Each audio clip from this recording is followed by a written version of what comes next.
Hello, welcome back to my channel.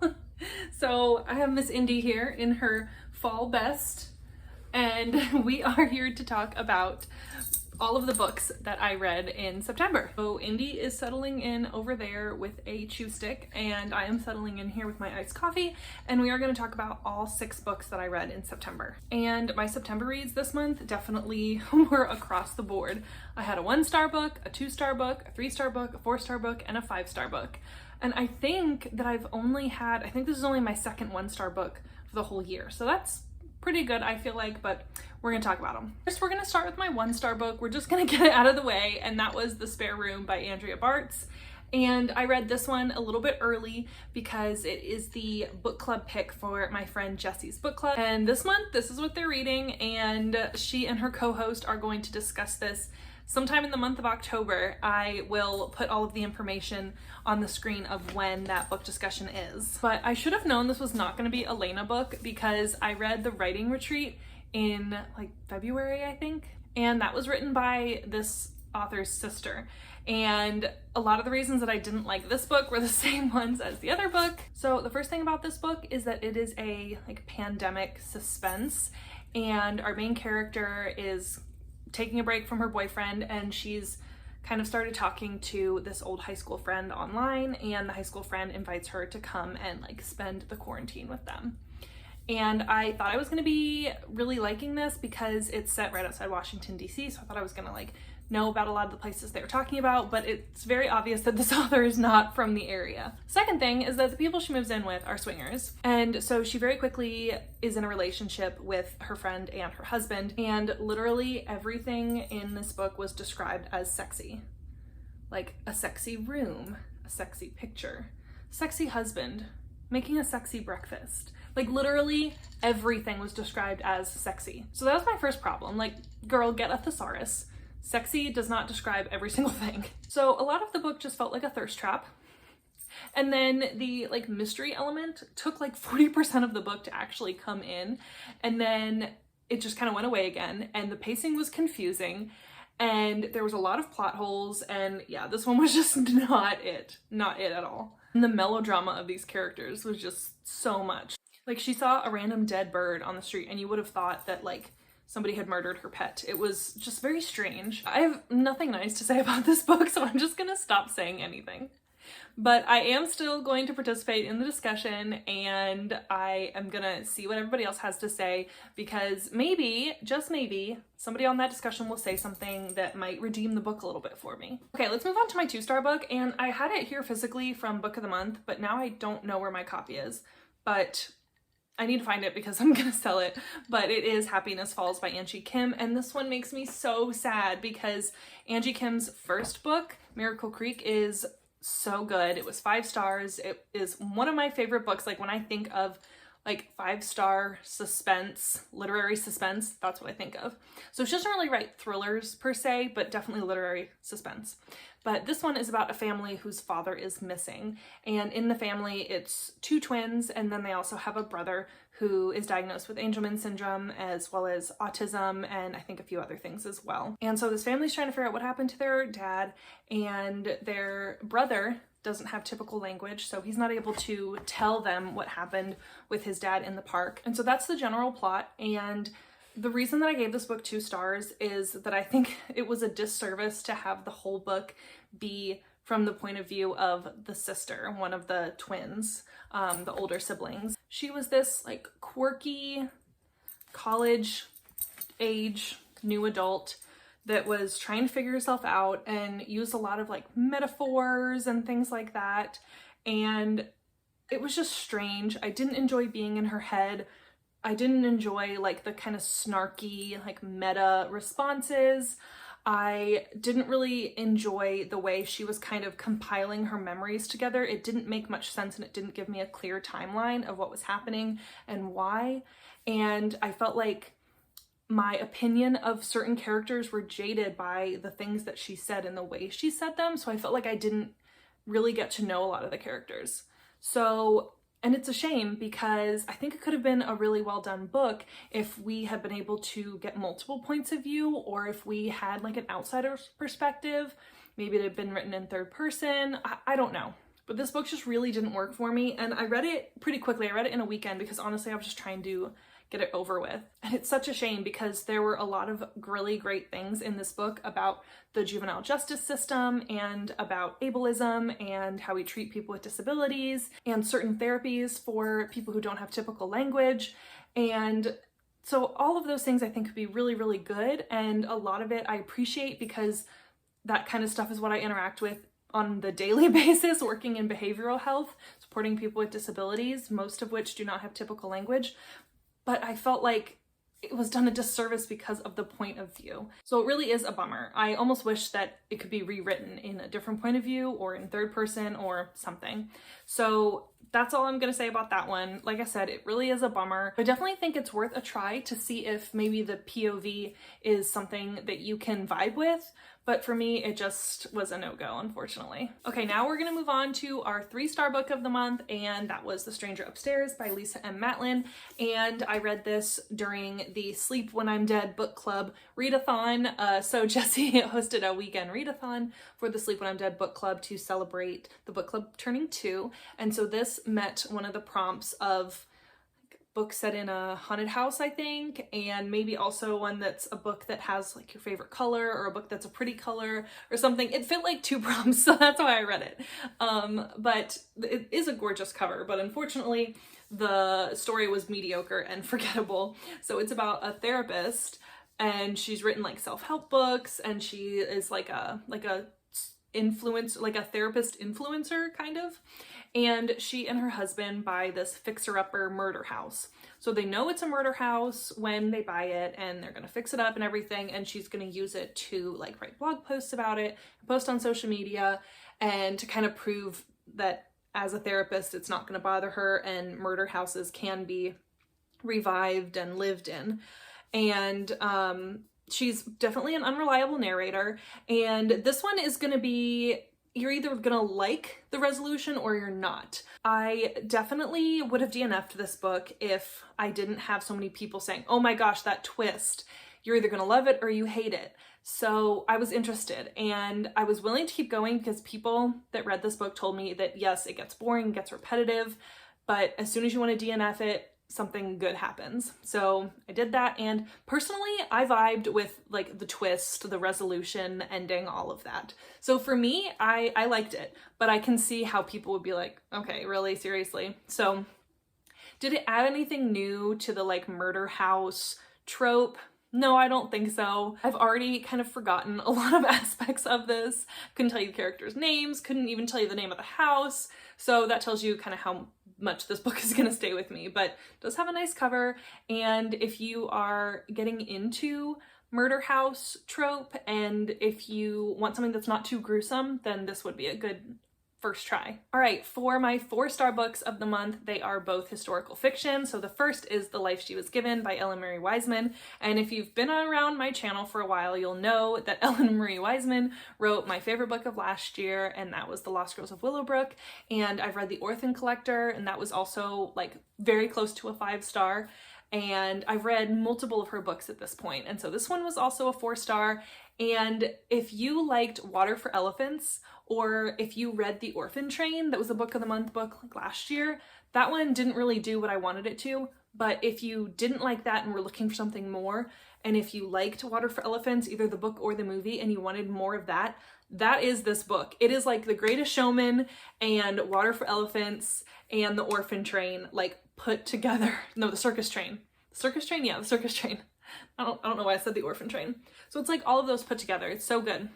So you have this little girl who is locked in a closet most of her life. She's just locked away, and all of her basic needs are met, but she is in this loveless household where her family just basically gives her food to survive on and a couple of toys, and that's it. No love, no affection, nothing.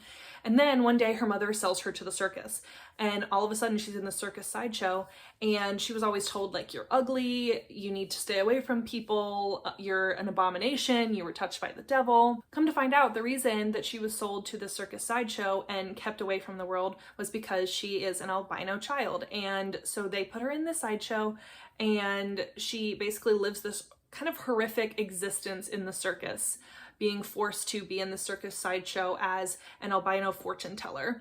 And it really does delve into the magic behind the circus and all of the farces that they put up to have these shows. And this is right around the turn of the century, so like early 1900s. So the circus that they talk about is not a real circus, but it would have been similar to like Ringling Brothers or one of those that traveled on trains from towns to towns. And one thing that I will say about this book is that I wish Ellen Marie Wiseman had explained at some point like what some of the circus specific words were that she used. Like I already knew a lot of them, like when they talk about the rubes or, you know, the Monday man and things like that, getting red lighted, all of that. I kind of knew what those terms meant because I read Water for Elephants and I watched the movie. But if you didn't know that, I mean, eventually after a certain amount of time, you can kind of deduce what those terms mean. But I wish that there had been a way that they were explained, like maybe when the little girl was in the circus or something. So that was one of my main things with it. Something I will say though is that this book is very heavy in animal abuse, specifically of elephants.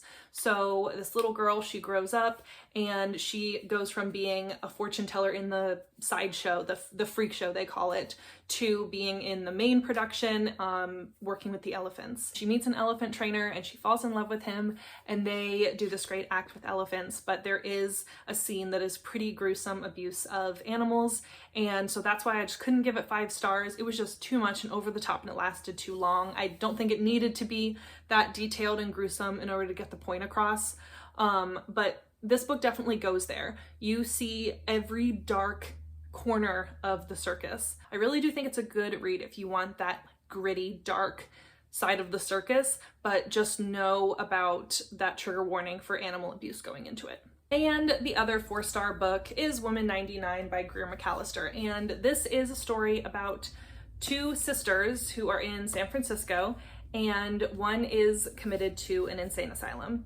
And it's not a public asylum, it's a private asylum. So the things that go on inside the asylum, of course, are not good at all, but not nearly to the caliber of like Willowbrook or one of the public asylums, especially on the East Coast. This is much more for like people who could afford to pay to have their loved ones committed. So definitely not a walk in the park by any means, but not nearly as dark as Willowbrook. So if you're interested in reading in a book about an asylum, but maybe think that something like Willowbrook is going to be too dark for you, then try this one. It definitely doesn't go there nearly as much. It mentions some things, but definitely doesn't go there and doesn't describe some of the horrible practices and horrible atmosphere and environment like they do in Willowbrook. So some of the reasons I can't give this 5 stars is because so this woman, her sister, is committed to this insane asylum and she goes and decides, I need to break her out of this asylum. So she decides to get herself committed, and once she's in the institution, she looks for her sister. And she's the 99th person, that's her number. So that's why the book is called Woman 99, and they have the number written on their backs in chalk every day and stuff like that.